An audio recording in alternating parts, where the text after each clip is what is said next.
Hey, listen! Welcome everyone, this is Andre's Restart, and this time I'm going to be talking about the Tears of the Dragon quest in The Legend of Zelda Tears of the Kingdom. This video will have some story spoilers.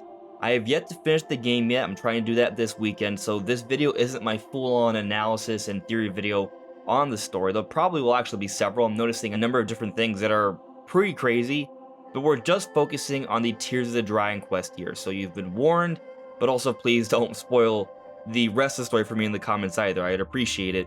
But I am going to be talking about my full-on thoughts of this quest, the impact it has, what I think it suggests, and just how great of a story this is for Tears of the Kingdom. I think it's really impressive, and emotionally, I was in shambles. It was just an impressive tale. But before we go further, let me point out that we are aiming to hit 50,000 subscribers by the end of the year. So if you do enjoy my content, please subscribe and hit the notification bell. It may be a tall task, but with your help, it might just be possible. So where do I start with how this story just left me? It was impactful in so many ways. I think it's cool that they basically did the memories again. And at first, I wasn't excited about this idea, even though it seemed like that was the direction they were going in. But I think they actually did things a little bit right here, because with the glyphs, they're very easy to find. And while you do have to search around to actually find the actual memory, they're a little bit easier to collect and go through than they were in Breath of the Wild. Now, I'm a defender of challenging games. I want my games to be difficult. But I think when it comes to experiencing the story, especially because you're going to have players of all levels coming into Tears of the Kingdom, I think it's better that the story is easier to get to. So in Breath of the Wild, a lot of people don't collect all the memories and thus don't see the final complete ending of the game.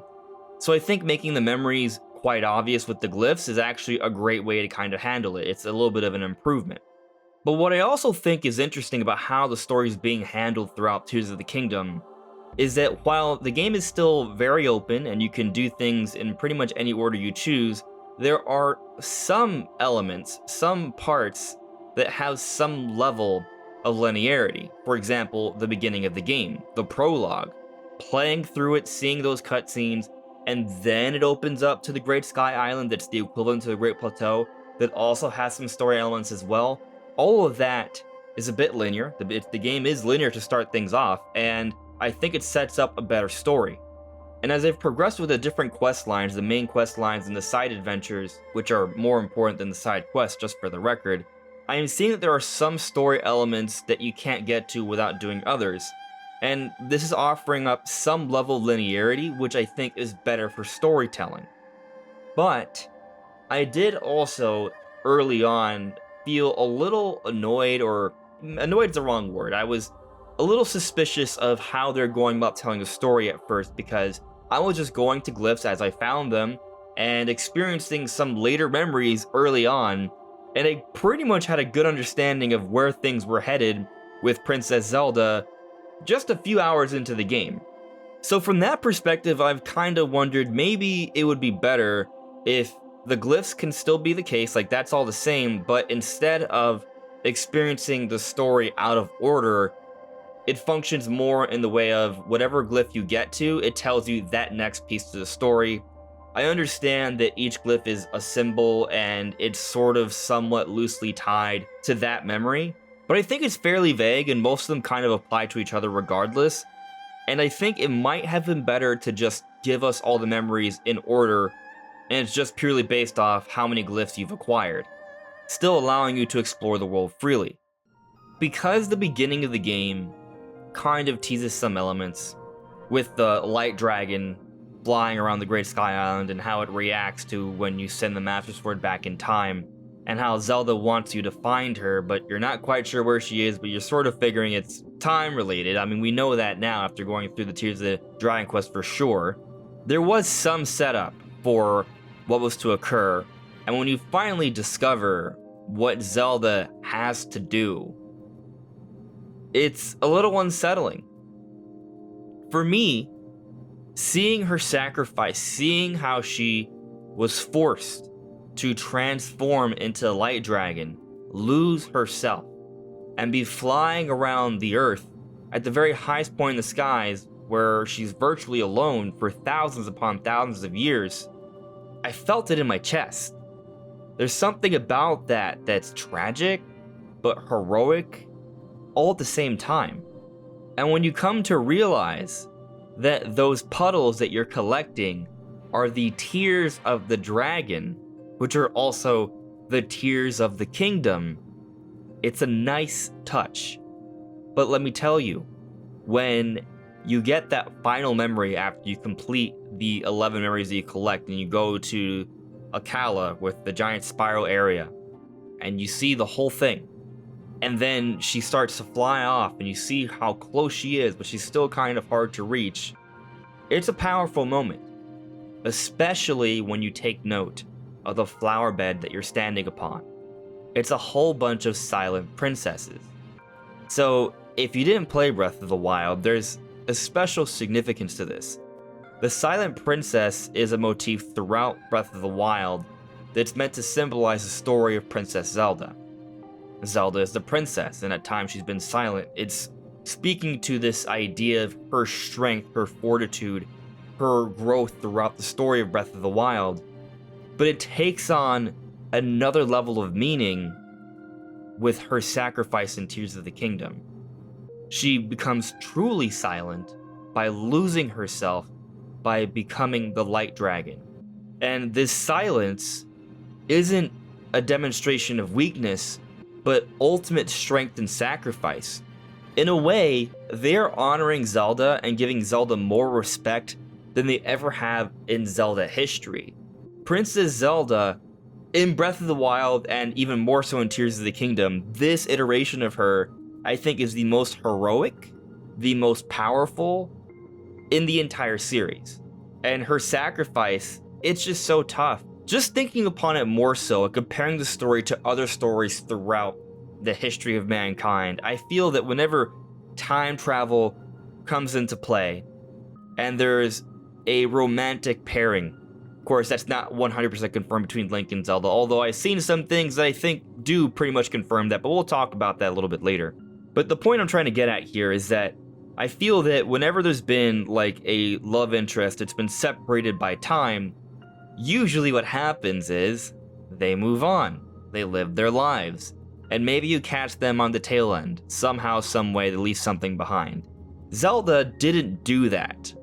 She sacrificed herself in the best way possible to ensure that her message is sent to Link, that the Master Sword is restored and powered up greater than ever before, in an effort to stop the Demon King far, far into the future.